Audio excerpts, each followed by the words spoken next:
we had our first Zoom call with our Filipino staff members from the Peace Corps.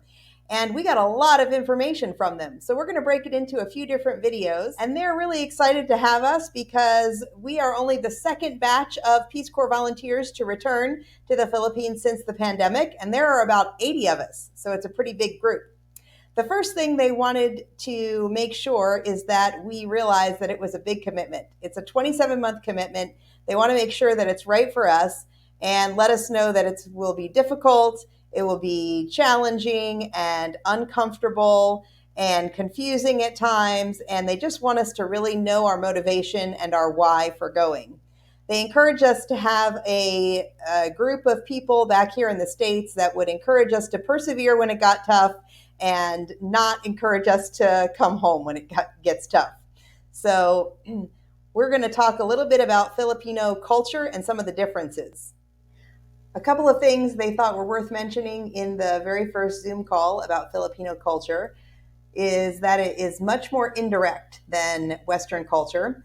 So it would be very uncommon for a Filipino to ever tell you no about anything.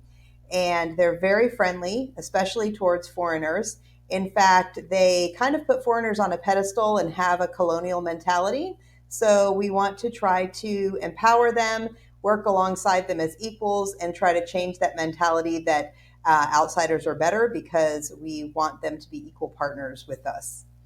And another thing that they talked about is personal space, which is basically non-existent in the Philippines. If they see you sitting alone, they will think that you're sad or depressed and come try to tell you jokes and cheer you up.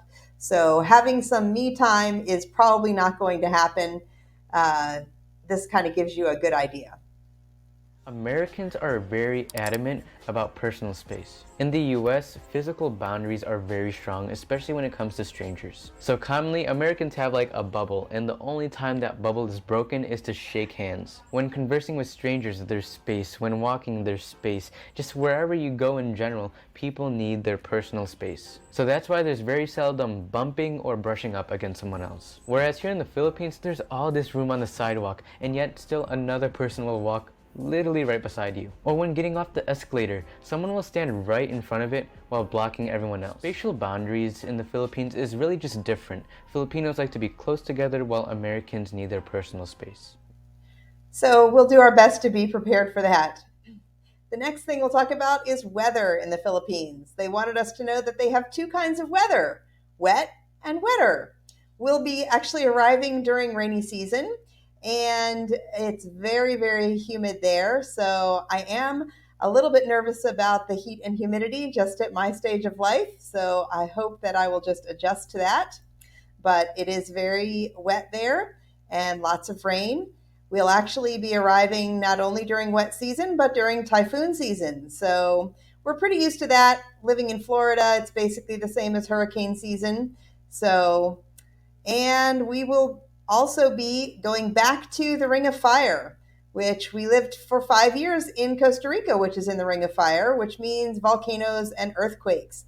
And even though I used to be really afraid of earthquakes when I was younger, I lived there for 5 years and it was completely fine. So now we'll just be on the other side of the Ring of Fire in the Philippines. I'm not that worried about any of that stuff. The thing that I'm actually the most nervous about is the heat and humidity. But we'll stop here for now, and next time we'll talk about some more things that we learned about the Philippines, like food and dress.